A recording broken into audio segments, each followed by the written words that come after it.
দুপুরে জেলা আওয়ামী লীগ কার্যালয়ের সামনে আওয়ামী লীগ সভানেত্রী শেখ হাসিনার প্রধানমন্ত্রীত্বের একযুগ পূর্তি এবং জেলা যুবলীগের আহ্বায়ক আলী মুর্তজা বিশ্বাস সনিকে দলীয় মনোনয়ন দেওয়া উপলক্ষে আয়োজন করা হয় এ সমাবেশের। এ জনসভাকে কেন্দ্র করে সকাল থেকেই পৌর এলাকার প্রতিটি মহল্লা থেকে বিশাল বিশাল মিছিল নিয়ে নেতা কর্মী ও সমর্থকরা সভাস্থলে আসতে থাকে। দুপুর 12:30টার মধ্যে মধ্য শহরের আব্দুল হামিদ সড়ক মানুষের ঢলে জনসমুদ্রে পরিণত হয়।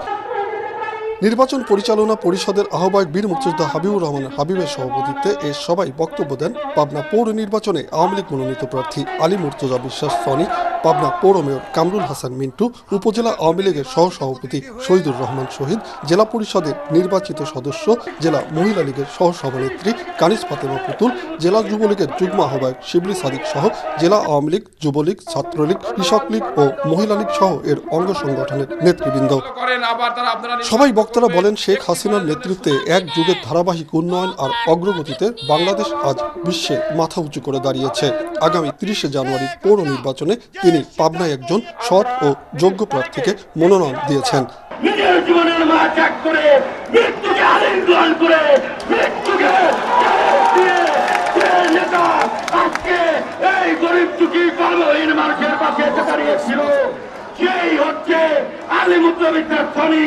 সততা এবং নিষ্ঠার সঙ্গে দুর্নীতিমুক্ত এবং উন্নয়নের ধারাবাহিকতা বজায় রাখার জন্য মাননীয় প্রধানমন্ত্রী আলী মুর্তজা সনি বিশ্বাসকে মনোনীত করেছেন। ভেদাভেদ ভুলে গিয়ে সবার ঊর্ধ্বে মাননীয় প্রধানমন্ত্রীর উন্নয়নের হাতকে শক্তিশালী করি।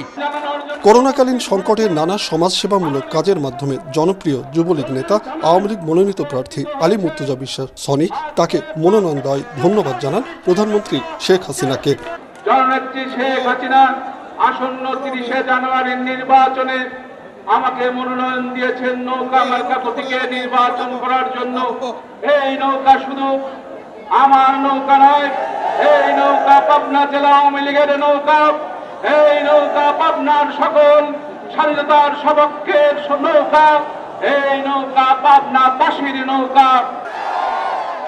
পৌরসভায় দলীয় প্রার্থী নির্বাচনে কেন্দ্রের সঠিক সিদ্ধান্ত তৃণমূলের দলকে আরও শক্তিশালী করবে বলেন বক্তারা। পরে প্রধানমন্ত্রী শেখ হাসিনার দীর্ঘায়ু কামনা করে বিশেষ মোনাজাত অনুষ্ঠিত হয়।